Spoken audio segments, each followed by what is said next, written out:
I made Terraria Chess Forgotten Foes update. Unlike regular chess, each boss is an ability you can take into a game, such as Lepus spawning in more pawns or the Lord choosing what piece your enemy moves. This is now the third installment, an add-on to both Vanilla and Calamity Chess, whereas the fourth one will be a Fargo's episode from behind the scenes, and the last one being a tournament with a $100 prize pool. This tournament will be hosted in the Ruthless Paper Discord server, so join if you'd like to participate. However, there are some handcrafted rules I suggest. 1. First, choose which categories are fair game. Vanilla, Calamity, or both. You can either choose between you two who will control the board, flip a coin, or elect a third party to share the board with both parties. Keep track of your abilities. It is your responsibility to have a mental timer of when your ability will activate, else the timer resets. If an ability is every X amount of turns, it is locked and loaded. You can use it any turn after it is loaded, and the countdown begins when you do. Modifiers are much easier to keep track of, but both parties must keep this in check. Kings can one-shot pieces with extra health and bypass abilities such as dodges, but not invincibility. Have fun. With all that out of the way, let's dive headfirst into what you're here for. Starting pre-hard mode, there is Lepus. Once every 5 turns, you must choose one of your pawns the opponent has to kill in their next turn. Must be a possible move. If they don't, you can revive a pawn and the timer resets. If no pawns have died, add one. Priority is empty spaces in the second row, then third. Turkor the Ungrateful.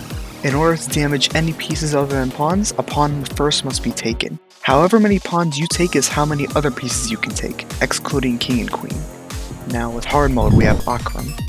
Send them to Marco's house.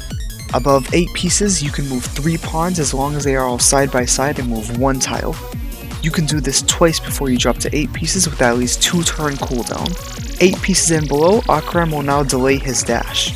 For your turn, you will pick up a piece and put it down immediately. Next turn, you can pierce up to 3 pieces with what is now an empowered ram. This is every 5 turns, but you can use it immediately after reaching 8 pieces. The next ones are for Calamity, most of them being inspired by the creations of the community. Now for the Calamity's pre-hard mode. Wolfram Excavator. The king can copy the ability of any piece once every turn, but after 5 moves the king malfunctions and cannot move even if checked next turn. The king has 2 health. Calamity's hard mode. Jxhto. Appoint a pawn to act as Jxhto. It cannot be the furthest right or left. Once per game above half pieces, you can summon a ring of rocks around you by placing 4 pawns adjacent to Jxhto, either diagonally or orthogonally, and capture any enemy pieces on these tiles. Every turn they will passively shift from diagonally to orthogonally and vice versa. Once below half pieces, Jxhto can become weightless and slam the gravity of the enemy's pieces in his lane to 1 space before him.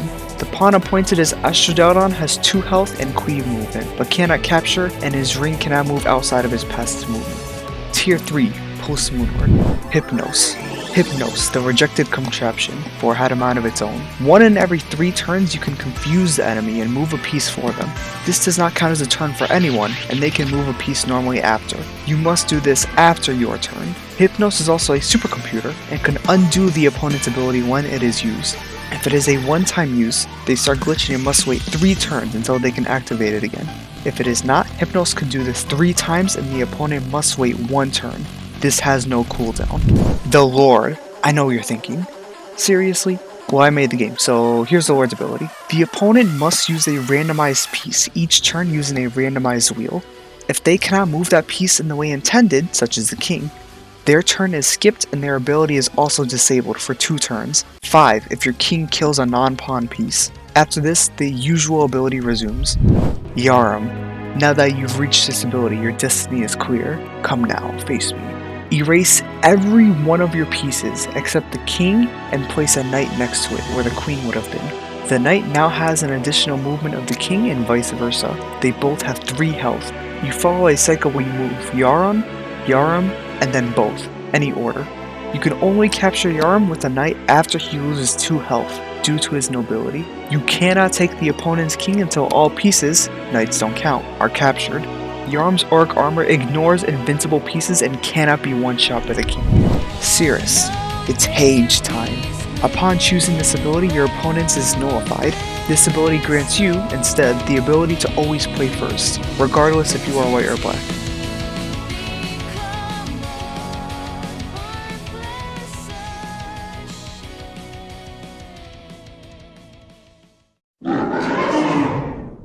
Now that we're on the third episode, I will finally be going over the team attacks. Team attacks are inspired by one of my favorite games, Fossil Fighters. In Fossil Fighters, dinosaurs on your team could do their team attack if they were of a similar species, time period, diet, or so on and so forth. Team attacks were taxing, but extremely powerful. When playing in team attack mode, you will choose one component ability to use in Game 1, a different one in Game 2, and then the team attack in Game 3. One component ability will go unused. Team attack abilities act as tier 3 abilities, in or without team attack mode. To clear any confusion, here are the guidelines for team attack mode. Team attack, best of 1 or best of 3. Team compositions only. If best of 3, you can use the abilities that make up the team attack, 1 per game, maximum of 2. The team attack counts as an ability for a game. If best of 1, the ability of the game is your team attack ability. First team attack is Mechadusa, Twins, Prime, and Destroyer. Your opponent must take out a specific set of pieces before they can checkmate you, bishops to rooks to knights. If they want to take any of those pieces at any time, they must follow this order. The Sentinels, Stormweaver, Ceaseless Void, and Cygnus. Every pawn is a dark plasma that can become a wormhole in space for non-pawns at any time. They can wormhole in their movement pattern. Additionally, if a king or queen teleports through a wormhole, they gain 1 additional health. They cannot exceed 3, and wormholing costs a turn. Guzma, King Slime, Slime God, and Jxhto. If all of your pieces combine, they will be nearly unstoppable. Once per turn, you can merge 2 pieces. You can choose a piece to absorb and a piece to sacrifice. The piece that absorbs will gain 1 additional health and the abilities of the sacrifice piece. You can absorb your king as well, but it will remain stationed. You can absorb pieces before or after your turn. A piece that absorbs, say, a pawn, will count as itself in addition to the pawn. Noxious, Aris, Deus, and Jxhto. When above 75% pieces, the enemy's pieces can only move -2 spaces of their max distance. When 75% of pieces are below, the mist of the distortion thickens, and they can only move -4 spaces of their max distance. Xerok, Empress, Profaned, and Providence. When 10 moves are made, your queen gains 2 health. When 20 moves are made, your queen can teleport to any of the center 4 tiles at will. When 30 moves are made, Xerok descends. Your queen now has an aura of 1 tile of flames that takes any piece on it. Azafir, Brimstone, Calamitous, Witch. When a set of pieces is taken, the dark tiles are in flames for a turn, and dark tiles are also invincible. This can happen up to 3 times. As you can tell, each team attack is made up of a trio of bosses of similar relationship or theme, similar to Brawl Stars.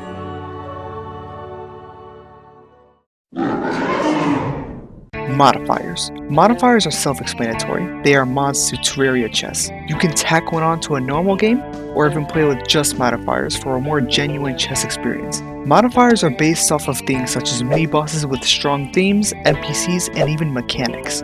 Also, last thing, a turn happens when both players make a move, and a move counts every individual move. Shout out to Slibe, the person who inspired modifiers, because the very first one is Old One's Army. Each turn is a different wave of the Old One's Army.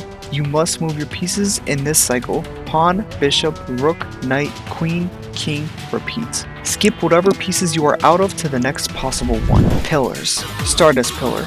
You can move 2 pieces every 5 moves. Must be 2 different piece types. Vortex Pillar. Every pawn that lives 25 turns transmutes into a queen. Nebula Pillar. Pawns can teleport behind pieces on your board half every 5 moves. Solar Pillar. The Crawlipede looms above the board. You cannot move more than 3 spaces a turn. NPCs. Permafrost. Every 5 moves, light tiles are frozen for 2 moves. Amidius. Every 5 moves, each person has 1 turn, where the piece they move can only move half of their max board distance. Cirrus. Take a shot every time you look at this document. Oh wait, you die every time you make a stupid mistake or forget something. Calamitous. When a player's pawn is captured, that pawn will replace their queen for the rest of the game. The queen cannot be redeemed. Bandit. Every 5 moves, each person must sacrifice a pawn. The players choose which of the others to sacrifice. Mechanics. Adrenaline. When you capture 3 non-pawn pieces without having one of yours captured, transmute one of your pawns into any non-queen piece. This charges Adrenaline fully and can be activated anytime. Rage. When an opponent captures 4 of your pieces without you capturing one of theirs, choose 2 of your pieces to be on fire for a turn. This charges Rage fully and can be activated anytime. Enemies that hit an Inflames piece will be captured, but will also cool it down. Fire lasts for a turn. Shimmer. Shimmer. Transmutation.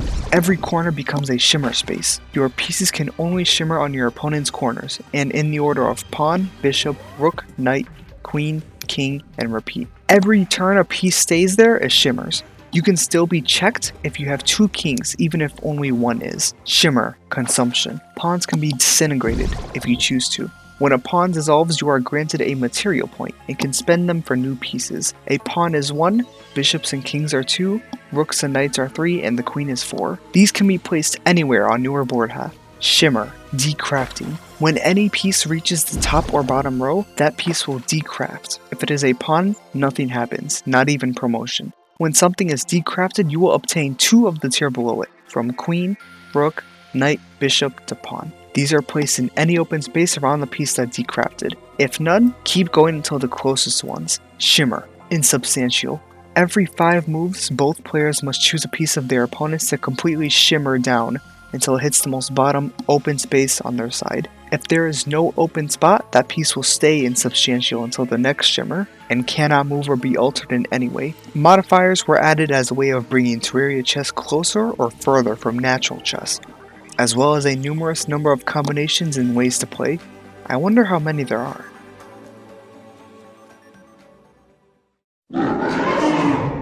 A lot has happened since the first episode, including the Calamity episode and a new series of reels explaining each boss on an individual level.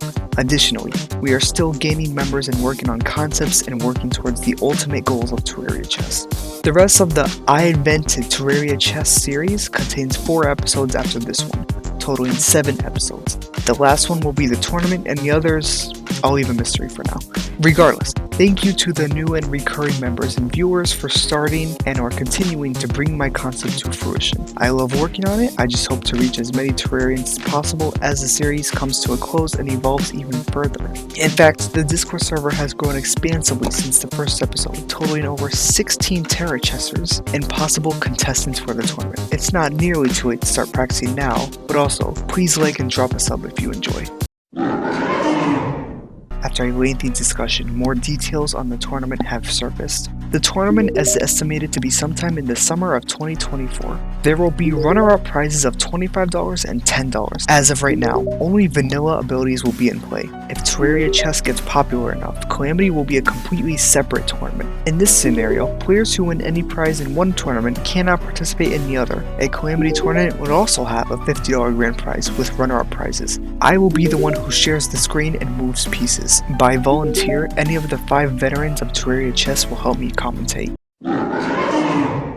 My goal is simple: give back to the game that has given me. I'm doing this purely off my free time, yet I don't want to cut corners and give crappy work. All I ask for is interaction, playing with one another, supporting the channel in the videos, or at least enjoying the videos. I understand chess isn't everyone's cup of tea. My aim is to reach as many people as possible so that they at least know it isn't. But there's only so much I can do alone. Of course, I will release the Terraria chess document when the series ends. Beyond that, the future is uncertain, and I don't want to get too ahead of myself past the future episodes. However, there is a good chance it doesn't even end at those. There are some drastic plans that may be possible depending on how big this series gets. I want to remain as transparent as possible, without spoilers, of course, so you are all given a clear view of what you have and what is to come, and how you can possibly contribute to such a large project to those that want an excuse to be creative. Until next time.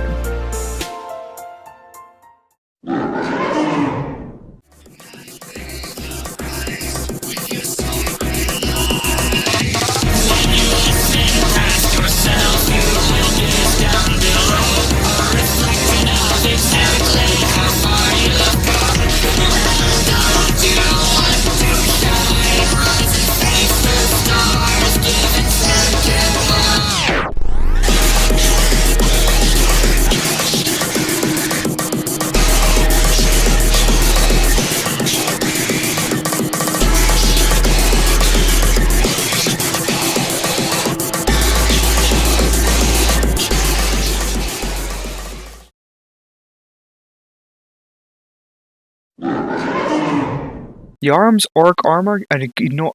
My throat is still dry. All I ask for is interaction. Playing with 101. Oh, there are some drastic pans.